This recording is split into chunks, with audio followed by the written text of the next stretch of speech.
నమస్కారం uptake jobs కి స్వాగతం. నేను మీ వివేక్. ఇవాళ మనం చర్చించుకోబోయే కరెంట్ అఫైర్ అంశం యోయో డెక్సా. ఆ రెండు ఒకే పదం కాదు, రెండు వేరు పదాలు. ఒకటి యోయో, ఇంకోటి డెక్సా. యోయో అంటే యోయో హనీ సింగ్ కాదండో, యోయో టెస్ట్. గుర్తొచ్చిందా ఏమన్నా? క్రికెటర్లు, అవును, ఇండియాలో చాలామంది యోయో టెస్ట్ పాస్ చేయలేదని వాళ్ళని వరల్డ్ కప్ టీంలో మెంబర్స్గా కూడా జాయిన్ చేయలేదు, వాళ్ళు క్వాలిఫై కూడా అవ్వలేకపోయారు. Virat Kohli yo-yo test score వచ్చేసి 19.0, Manish Pande yo-yo test score 19.2, Mayank Dagar యొక్క యోయో టెస్ట్ స్కోర్ 19.3. అలానే వరల్డ్ పరంగా చూసుకున్నట్టయితే మనం జానీ బేర్స్టోకి 21.6, అలానే షాన్ మసూద్ పాకిస్తాన్ క్రికెటర్ది 22 కన్నా ఎక్కువ ఉంది యోయో టెస్ట్ స్కోర్. ఏదైతేనే ఈ యోయో టెస్ట్ అంటే ఏంటి, ఇది మనం ఈ వీడియోలో తెలుసుకుందాం. అలాంగ్ విత్ దట్ మనం ఇంకో ముఖ్యమైన విషయం కూడా తెలుసుకోవాలి, విచ్ ఇస్ డెక్సా.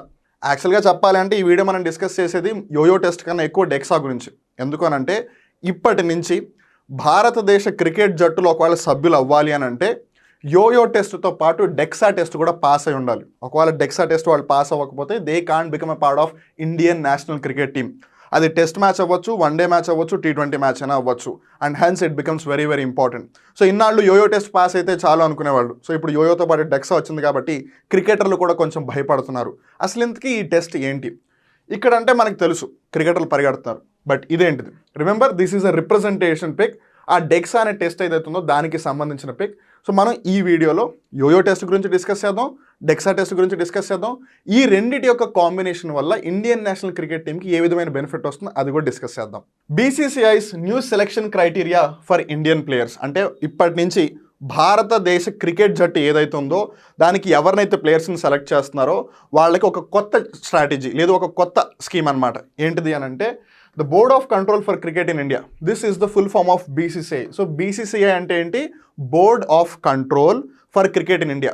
భారతదేశ క్రికెట్ వ్యవహారాలు ఏవైతే ఉన్నాయి, ఈవెన్ IPL అయినా అవ్వచ్చు, రంజీ సీజన్ అవ్వచ్చు, విజయ్ హజారే ట్రోఫీలు అవ్వచ్చు, T20లు అవ్వచ్చు, వన్డేలు అవ్వచ్చు, టెస్ట్ మ్యాచ్లు అవ్వచ్చు, వాటన్నిటికీ సంబంధించి ఉన్న ఒక బోర్డు అది. That the DEXA bone density test will be mandatory for Indian players to be selected for the national team. So ఇక్కడ మనకేం తెలుస్తుంది? January 1st BCCI డిక్లేర్ చేసింది. ఏమని డిక్లేర్ చేసింది? ఇప్పటి నుంచి డెక్సా టెస్ట్ని కూడా మేము మ్యాండేటరీ చేస్తున్నాము అని. మ్యాండేటరీ ఈ పదం యొక్క అర్థం ఏంటి? ఖచ్చితంగా అని, అంటే కంపల్సరీ టెస్ట్ అని. ఎవరు దాన్ని తప్పించుకోవడానికి వీలు లేదు. The yo-yo test will also return as part of the team's preparation for the 2023 world cup. ఈ టెస్ట్కి ఎందుకంత ఎక్కువ ప్రాముఖ్యత వచ్చేసింది అని అంటే 2023వ సంవత్సరానికి సంబంధించి ఏదైతే ODI వరల్డ్ కప్ ఉందో అది మన ఇండియాలోనే జరుగుతుంది. And India has taken it as a prestige. ఎందుకంటే 2011 తర్వాత మనం సెమీఫైనల్స్ దాకా అయితే వెళ్ళగలిగాం, కానీ అన్ఫార్చునేట్లీ మనం వరల్డ్ కప్ని గెలవలేకపోయాము. And hence BCCI is planning heavily that at any cost మనం ఈసారి వరల్డ్ కప్ గెలిచి తీరాలి అని. అందుకని యోయో టెస్ట్తో పాటు డెక్సా టెస్ట్ని కూడా చేయాలి అని. This comes after a year of injuries for the Indian team, which saw them fail to reach the final of both the Asia Cup and the T20 World Cup. So ఇప్పుడు DEXA టెస్ట్ని కూడా ఎందుకు తీసుకొచ్చారు అని అంటే 2022వ సంవత్సరంలో ఏదైతే Asia cup జరిగిందో India ఆ ఏషియా కప్ కూడా గెలవలేకపోయింది. ఏదైతే T20 వరల్డ్ కప్ జరిగిందో ఆ T20 వరల్డ్ కప్ కూడా గెలవలేకపోయింది. Then people started asking questions. మీరు ఎందుకు మంచి ప్లేయర్ని ఆడించట్లేదు అంటే because they are not fit. వాళ్ళు ఫిట్గా ఎందుకు లేరు అని అంటే బికాస్ ఆఫ్ డిఫరెంట్ రీజన్స్. మరి ఫిట్గా లేని ప్లేయర్లు అసలు టీంలోకి ఎందుకు వచ్చారు అన్న ప్రశ్న ఎక్కువగా రేజ్ అవుతుంది. అందుకే డెక్సా వచ్చింది. నా ఇప్పుడు అందరికీ వచ్చే ఆబ్వియస్ క్వశ్చన్ ఏంటి? డెక్సా అంటే ఏంటి? DEXA, it is also known as the bone density test, is an X-ray technology that measures bone strength. అంటే ఎముకలు ఎంత బలంగా ఉన్నాయి అని తెలుసుకోవడానికి చేసే ఒక పరీక్షే ఈ డెక్సా టెస్ట్ అనమాట. ఇక్కడ మీరు ఈ పిక్చర్ జాగ్రత్తగా గమనించినట్టయితే డిఫరెంట్ టైప్స్ ఆఫ్ ఫ్రాక్చర్స్ మనకి తెలియజేస్తుంది.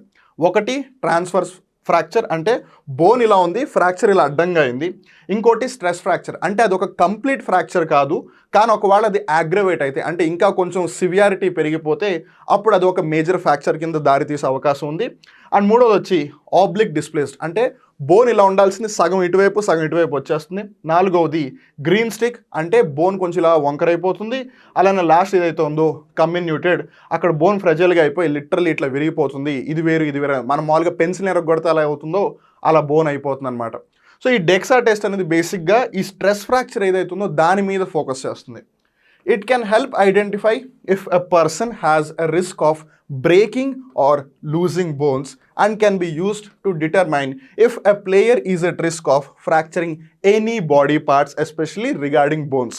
సో ఇప్పుడు ప్లేయర్లు అన్నాక వాళ్ళు పరిగెడుతూ ఉంటారు, ఎగురుతూ ఉంటారు, దూకుతూ ఉంటారు, దొర్లుతూ ఉంటారు, డైవ్లు వేస్తూ ఉంటారు. సో వాళ్ళు ఇవన్నీ చేస్తున్నప్పుడు వాళ్ళ బాడీకి రిస్క్ ఎక్కువ కదా. కానీ ఒక పర్సన్కి ఆల్రెడీ ఇంజూరీ అయ్యి రికవరీ అయ్యి వచ్చాడు అనుకోండి, ఇప్పుడు ఒకవేళ మళ్ళీ డైవ్ వేయడమో లేదా తను ఏదైతే రెగ్యులర్ రొటీన్ ఉందో ఆ రొటీన్లో భాగంగా మళ్ళీ స్ట్రెస్ పెరిగింది అనుకోండి ఆ బాడీ పార్ట్ మీద లేదా ఆ స్పెసిఫిక్ బోన్ మీద, అప్పుడు అది ఫ్రాక్చర్ అయ్యే అవకాశం ఉంది కదా. ఈ మాట ఎందుకు అంటున్నాను అంటే 2019 సంవత్సరంలో ఏదైతే క్రికెట్ వరల్డ్ కప్ జరిగిందో, ఓడిఐ వరల్డ్ కప్, అందులో మహమ్మద్ షమి మొత్తం టోర్నమెంట్ అంతా ఒక స్ట్రెస్ ఫ్రాక్చర్తోనే ఆడాడు.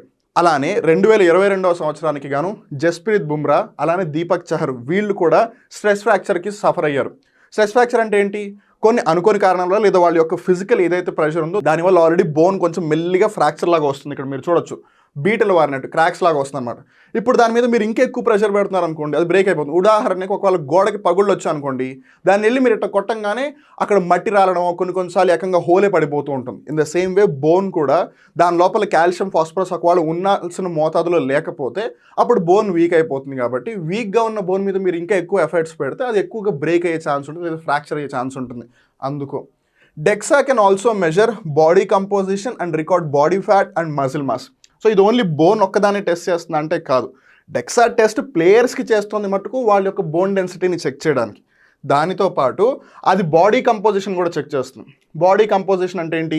వాళ్ళ బాడీలో బాడీ ఫ్యాట్ ఎంత ఉంది, వాళ్ళ బాడీలో మజిల్ ఎంత ఉంది, లేదు మజిల్ మాస్ ఎంత ఉంది అని DEXA ద్వారా మనం తెలుసుకోవచ్చు. ఇప్పుడు చాలామంది ఇంకో క్వశ్చన్ రేస్ చేస్తున్నారు, ఆల్రెడీ యోయో టెస్ట్ ఉంది కదా, మళ్ళీ DEXAని ఎందుకు తీసుకొచ్చారు, ఈ చేంజ్ ఎందుకు చేస్తున్నారు and considering that 2023 world cup ఈ ఇయర్ జరుగుతుంది and we are already in to this, అందరూ ప్రిపరేషన్ చేసేస్తున్నారు, ఆల్మోస్ట్ టీమ్ని ఫైనలైజ్ చేస్తున్నారు, మీరు ఈ టైంలో DEXAని ఎందుకు తీసుకొచ్చారు అని. The strict measures implemented by the BCCI to ensure player fitness before selection come as a response to the team's injury crisis over the past year. అంటే ప్లేయర్లు టీంలోకి వచ్చే ముందే వాళ్ళు ఫిట్గా ఉన్నారా లేదా తెలుసుకుని అప్పుడు వాళ్ళని జట్టులో సభ్యులుగా చేర్చాలి. కానీ వాళ్ళు ఆల్రెడీ సగం అన్ఫిట్గా ఉండి ఒక్క యోయో టెస్ట్ పాస్ అయిపోతే అని అంటే, ఇప్పుడు ఉదాహరణకి మనం ఇందాక ఆల్రెడీ డిస్కస్ చేసాం, మహమ్మద్ షమి అవ్వచ్చు, జస్ప్రీత్ బుమ్రా అవ్వచ్చు, దీపక్ చహర్ అవ్వచ్చు, వేరే వాళ్ళు ఎవరైనా సరే వీళ్ళకి ఆల్రెడీ ఆ బోన్ కొంచెం స్ట్రెస్ ఫ్రాక్చర్ అయ్యి ఉంది. సో ఇప్పుడు స్ట్రెస్ ఫ్రాక్చర్ మీద మళ్ళీ ఎక్కువ ప్రెషర్ పెడితే అది కంప్లీట్ ఫ్రాక్చర్ అయ్యే అవకాశం ఉంది, వాళ్ళ కెరీర్ కూడా నాశనం అయిపోయే అవకాశం ఉంది. అందుకని కంప్లీట్గా ఫిట్గా ఉన్న ప్లేయర్స్ ఎవరైతే ఉన్నారో వాళ్ళనే టీంలోకి తీసుకోవాలి. ఒకవేళ వాళ్ళు ఇంజూరీ అయితే వాళ్ళ ప్లేస్లో ఇంకొకరిని రీప్లేస్ చేయాలి. అంతేకాని అన్ఫిట్గా ఉన్న వాళ్ళని లేదు నాట్ కంప్లీట్లీ ఫిట్గా ఉన్న ప్లేయర్స్ని మీరు టీంలోకి తీసుకొస్తే, ఒకటి వాళ్ళు 100% పర్ఫామ్ చేస్తారా లేదా అనే సంగతి పక్కన పెడితే దే ఆర్ నాట్ ఫిట్. మీరు యుద్ధానికి వెళ్ళేటప్పుడు ఆల్రెడీ దెబ్బలు తగిలిన వాళ్ళని లేదు అంగవైకల్యం ఉన్న వాళ్ళని యుద్ధానికి తీసుకెళ్లారనుకోండి, మీరు యుద్ధం ఓడిపోయే ఛాన్సెస్ ఎక్కువగా అయిపోతాయి. సో మీరు ఫిట్గా లేని ప్లేయర్లను తీసుకెళ్తే వాళ్ళకే ఇంజురీ అయ్యే అవకాశం ఉంది, మళ్ళీ రీప్లేస్మెంట్ తెచ్చినా కూడా వాళ్ళు టీంలో అడ్జస్ట్ కాకపోవచ్చు, చాలా ప్రాబ్లమ్స్ వస్తాయి అండ్ అల్టిమేట్లీ అది టీం యొక్క పర్ఫార్మెన్స్ మీద ఇంపాక్ట్ అవుతుంది. అందుకు మనం ఆల్రెడీ చూసాము 2022 సంవత్సరంలో ఇండియా ఏషియా కప్ గెలవలేకపోయింది, T20 వరల్డ్ కప్ కూడా గెలవలేకపోయింది, బికాస్ తన యొక్క ఫుల్ కెపాసిటీ ఏదైతే టీం ఉందో ఆ టీంతో ఆడలేకపోయింది. కాబట్టి Indian captain Rohit Sharma has spoken out about the issue, suggesting that half-fit players have been playing for India. So ఇండియాలో ఎవరైతే ఎక్కువ మంది ఆడుతున్నారో వాళ్ళలో చాలామందికి ఆల్రెడీ కొన్ని ఇంజురీస్ ఉన్నాయి. ఆల్రెడీ కొన్ని ఇంజురీస్ ఉన్న ప్లేయర్స్ని మీరు మళ్ళీ ఆడిస్తే వాళ్ళకి ఇంజురీ అయ్యే ఛాన్స్ ఇంకా ఎక్కువగా ఉంటుంది.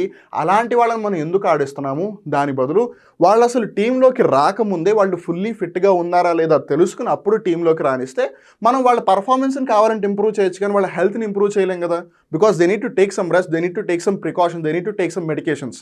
అందుకు the yo-yo test and DEXA will help ensure that only fully fit players are selected for the national team. So ఇప్పుడు అది మ్యాండేటరీ చేస్తారు కదా, కంపల్సరీ చేస్తారు కదా DEXA టెస్ట్ని కూడా. సో మీరు యోయో టెస్ట్ పాస్ అవ్వాలి, DEXA టెస్ట్ పాస్ అవ్వాలి. ఈ రెండింటిలో ఏ ఒక్క టెస్ట్ మీరు పాస్ అవ్వకపోయినా మీరు నేషనల్ టీంలోకి రాలేరు. అది యాక్చువల్గా ఒక అబ్రివేషన్ అనమాట. DEXA అంటే dual energy X-ray absorptiometry. It is a method of determining bone mineral density using spectral imaging. So మీరు అనొచ్చు బోన్ మినరల్ డెన్సిటీ అంటే ఏంటి? ఒక ఏరియాలో ఏదైనా ఒక పదార్థం ఎంతలా ఉంది, లేదు పాపులేషన్ డెన్సిటీ పరంగా అయితే ఒక ఏరియాలో ఎంతమంది జనాలు ఉన్నారు అని. సో బేసిక్గా మాస్ బై వాల్యూమ్ ఫిజిక్స్ ప్రకారం అయితే. సో ఒక పర్సన్ యొక్క బోన్లో కాల్షియం అవ్వచ్చు, ఫాస్ఫరస్ అవ్వచ్చు, పొటాషియం అవ్వచ్చు, వీటి యొక్క మినరల్ డెన్సిటీ ఏ విధంగా ఉంది, మినరల్స్ ఏ విధంగా ఉన్నాయని. ఒకవేళ మినరల్ డెన్సిటీ ఎక్కువగా ఉంటే బోన్ స్ట్రెస్ ఫ్రాక్చర్ అవ్వడం లేదా ఫ్రాక్చర్ అవ్వడం ప్రాబబిలిటీస్ తగ్గిపోతాయి. ఒకవేళ ఆ మినరల్ డెన్సిటీ తక్కువగా ఉంటే ఫ్రాక్చర్స్ అయ్యే అవకాశం పెరిగిపోతుంది. అందుకు 2 X-ray beams at different energy levels are directed at the bone. So ఎలా అయితే నార్మల్ ఎక్స్రే తీస్తారో ఆల్మోస్ట్ అలానే తీస్తారు ఈ ఎక్స్రేని కూడా. సో వాళ్ళు ఇందాక మనం బిగినింగ్లో చూసాం కదా, ఒక అమ్మాయి ఇట్లా ఒక ప్లాట్ఫామ్ లాగా పడుకునుంది, అయితే దాని కింద ఒక హ్యామ్ లాంటిది మూవ్ అవుతూ ఉంటుంది అనమాట. వాళ్ళ స్పైనల్ కార్డ్ ఏదైతే ఉందో దానిని చెక్ చేస్తుంది. దాన్ని చెక్ చేసి వాళ్ళు 2 X-ray బీమ్స్ పంపిస్తారు. దాని ద్వారా బోన్లో ఉన్న మినరల్ డెన్సిటీ తెలుసుకుంటారు, అలానే మజిల్ మాస్ ఏంటి, బాడీ ఫ్యాట్ ఏంటి, ఇవన్నీ కూడా తెలుసుకుంటారు. Resulting chart shows that the current bone density and mineral content of the bone, which will be helpful for ensuring that the people are fit. ఇక్కడ DEXA టెస్ట్కి సంబంధించి ఇంకో పాయింట్ ఆఫ్ వ్యూ ఏంటంటే, ఎవరైతే మంచి ప్లేయర్స్ ఉన్నారో అన్ఫార్చునేట్లీ ఇంజురీ అయ్యి team నుంచి బయటకు వెళ్ళిపోయారో, ఇప్పుడు వాళ్ళు తిరిగి మళ్ళీ టీంలోకి రావాలంటే ఇప్పుడు వాళ్ళు యోయో టెస్ట్ కన్నా ముందు ఈ DEXAని పాస్ అవ్వాల్సి వస్తుంది. The DEXA test is important for injured players aiming to return to the Indian national team because it can help determine their bone strength and mineral density. ఎందుకంటే ఒకవేళ ప్లేయర్ ఇంజురీ అయితే వాళ్ళ యొక్క బోన్ మినరల్ డెన్సిటీ తగ్గిపోయే అవకాశాలు చాలా ఎక్కువ, సిగ్నిఫికెంట్గా decrease వచ్చేస్తుంది. కాబట్టి వాళ్ళు మళ్ళీ బోన్ డెన్సిటీని పెంచుకుని ఆ DEXA టెస్ట్ పాస్ అయితే అప్పుడు యోయో టెస్ట్ చేసి అప్పుడు వాళ్ళు అది కూడా పాస్ అయితే అప్పుడు కదా నేషనల్ టీంలోకి వచ్చేది. అందుకు the DEXA test can be used as a precautionary measure to ensure that injured players are fully fit and not at risk of re-injury when they return to the team. అంతే కదా, వాళ్ళకి already సగం injury ఉంది, ఇప్పుడు టీంలోకి వచ్చి మళ్ళీ ఆడారు అనుకోండి, మళ్ళీ ఇంజురీ అగ్రివేట్ అయింది అనుకోండి, వాళ్ళని మళ్ళీ బయటికి పంపించాల్సి వస్తుంది. దాని బదులు వాళ్ళు కంప్లీట్గా ఫిట్గా ఉన్నారని తెలిసినప్పుడే టీంలోకి తీసుకొస్తే బెటర్ కదా. Now you will talk about the most talked about test, which is the yo-yo test. The yo-yo test is a fitness test that is used to measure a person's endurance. అంటే ఒక person యొక్క endurance స్థాయిలు ఏ విధంగా ఉన్నాయి అంటే వాళ్ళ body ఎంతవరకు తట్టుకుంటుంది, ఎంతవరకు కోపప్ అవుతుందని తెలుసుకోవడానికి అనమాట. It involves running back and fourth between 2 cones placed 20 meters apart. మనం ఒక డయాగ్రామ్ ద్వారా దీన్ని డిస్కస్ చేద్దాము. The speed at which the person runs increases over time and the test is stopped when the person is unable to keep up with the required speed. The yo-yo test is often used in sports to evaluate the endurance of athletes. దీన్ని ఎక్కువగా soccer ఫుట్బాల్లో use చేస్తారు. ఎప్పుడైతే Virat Kohli Indian national cricket టీంకి captain అయ్యాడో అప్పుడు ఈ yo-yo టెస్ట్ని cricket కూడా తీసుకొచ్చి yo-yo test ఎవరైతే పాస్ అవుతారో వాళ్ళు ఫిట్గా ఉన్నట్టుగా కన్సిడర్ చేసి వాళ్ళని టీంలోకి తీసుకోవడం మొదలుపెట్టారు. ఆ లెక్కన మీరు ఒకవేళ బెస్ట్ ఎగ్జాంపుల్స్ తీసుకున్నట్టయితే యోయో స్కోర్కి సంబంధించి Virat Kohli yo-yo score is 19.0, అలానే మనీష్ పాండే యొక్క యోయో స్కోర్ వచ్చేసి 19.2. అలానే Mayank Dagar is an uncapped player. అంటే ఇప్పటివరకు ఎప్పుడు ఇండియన్ నేషనల్ క్రికెట్ టీంకి ఆడలేదు. తను ఐపీఎల్లో కింగ్స్ 11 పంజాబ్ లేదా పంజాబ్ కింగ్స్ టీం ఏదైతే ఉందో దానికి ఆడాడు. తన యొక్క యోయో స్కోర్ వచ్చేసి 19.3.